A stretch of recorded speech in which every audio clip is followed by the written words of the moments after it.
Magandang umaga sa ating lahat. Patuloy ang epekto ng shear line o yung pagsasalubong ng mainit at malamig na hangin sa ilang areas ng Hilagang Luzon. Samantalang itong easterlies naman o yung mainit na hangin galing sa karatang Pasipiko ang nagdudulot ng mga kalat-kalat na pagulan na may papulaw at pagkidlat sa ilang areas ng Southern Luzon at itong eastern section ng Mindanao. Samantala, maaliwalas sa panahon na ating inaasahan sa Metro Manila at sa nalalabing bahagi ng ating bansa.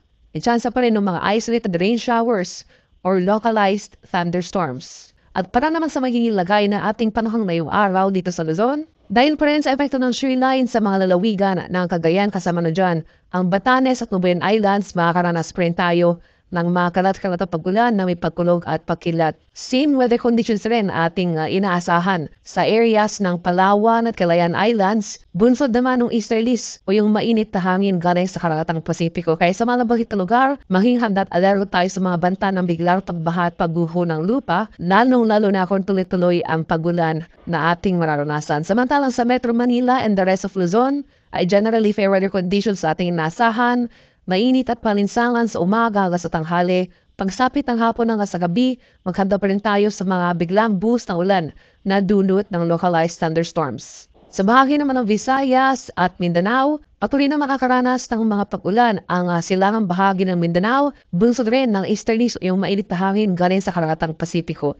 Samantalang sa buong Visayas at sa nalalabing bahagi ng Mindanao, ay maliwalas na panahon na rin ating inaasahan. Generally, fair weather conditions, maghanda pa rin tayo sa mga tsansa ng isolated rain showers or localized thunderstorms. At sa kalakay naman ating karagatan, wala pa rin nakataas na gain warnings sa anong baybay na ating kapuluan.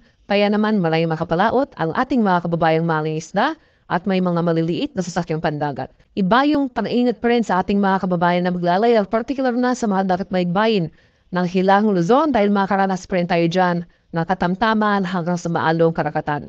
At para naman sa ating 3-day extended weather outlook sa mga piling syudad ng ating bansa, bukas araw ng Lunes hanggang sa November 7 araw ng Martes, inaasahan natin ang muling pagbugso or paglakas na ating hanging amihan o northeast monsoon sa ilang areas ng Northern at Central Luzon.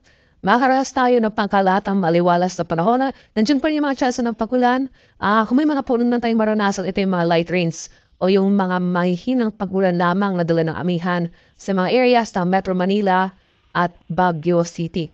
Samantala sa area ng Bicol Region, especially dito sa Legazpi City, inaasahan natin yung posibleng epekto ng shear line o yung convergence ng mainit at malamig na hangin kaya sa mga araw ng Lunes at Martes, makaranas tayo ng kalat-kalat na pagkulan na may pagkulog at pagkilat. Buong Visayas at Mindanao naman sa mga areas ng Metro Cebu at Metro Davao ay mapapatuloy yung magandang panahon. May chance pa rin ng mga pagkulan na dala ng thunderstorms kadalasan sa hapon hanggang sa gabi. At pagsapit naman ng November 8, araw ng Miyerkules, inaasahan natin bahagyang hihina or magre-recede yung epekto ng hanging amihan sa ilang areas ng Central Luzon.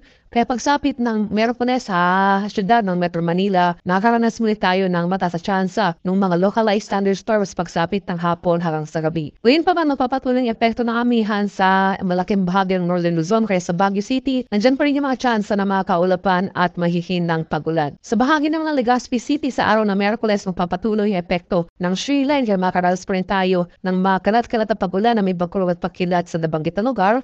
At magpapatuloy rin yung magandang panahon sa Metro Cebu sa araw ng Miyerkules at sa Metro Davao area at sa eastern section pa ng Mindanao, inaasahan natin yung posibleng epekto ng trough o extension ng isang low pressure area na posibleng mabuo sa labas ng ating Philippine Area of Responsibility.